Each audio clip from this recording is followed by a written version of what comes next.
CEO accidentally discovered that the wife he had been separated from for 2 years had actually become blind. In order to find out what had happened, he secretly followed her and walked into the hospital room where she was staying. At that moment, the woman received a call from her mother. She said she had signed her up for a high society etiquette training class since her husband had already returned from Europe, and told her to hurry up, learn how to please the CEO, and get pregnant. As she spoke, she urged her to come downstairs right away so she could take her to get some fertility medication. The woman had no interest in any of this. To get rid of her mother's nagging, she pretended to call out her husband's name and even asked him to pour her a glass of water.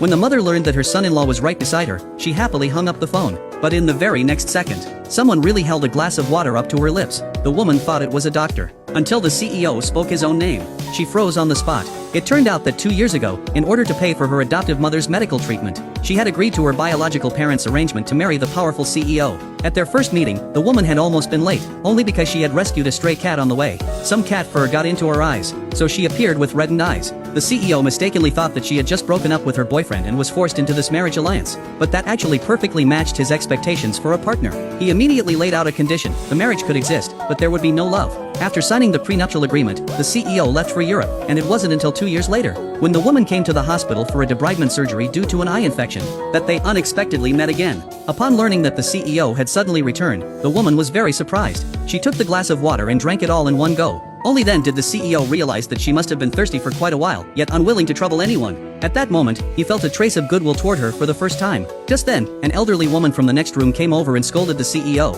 saying how could he let his blind wife come for surgery alone. The woman immediately grabbed the corner of his clothes and told him not to overthink it, unaware that the CEO had already arranged a VIP hospital room. Filled with guilt, he personally carried her over and stayed in the room until evening without leaving. When he checked his phone, he realized that during all this time, the woman had not once taken the initiative to contact him. He had originally thought that, relying on her status as the CEO's wife, she would be living quite well. At that moment, the woman woke up, sensing someone by the bed. She reached out to see who it was, only to be shocked that the CEO still hadn't left the hospital. She asked why he hadn't gone yet. The CEO asked where she wanted to go and said he could take her. The woman quickly refused. In fact, she just wanted to go to the restroom. For something like that, she didn't want to trouble a husband she wasn't close to. Fortunately, at that moment, the assistant informed the CEO that there was an urgent matter at the company. Seizing the opportunity, the woman urged him to hurry back to work. A week later, the woman's eyes had mostly recovered. The CEO specially arranged for someone to pick her up from the hospital and then selected an expensive gift for her. To return the favor, the woman picked out a very expensive tie for the CEO. But just then, a senior from her university suddenly greeted her. As the CEO came out, he happened to see the woman chatting happily with another man,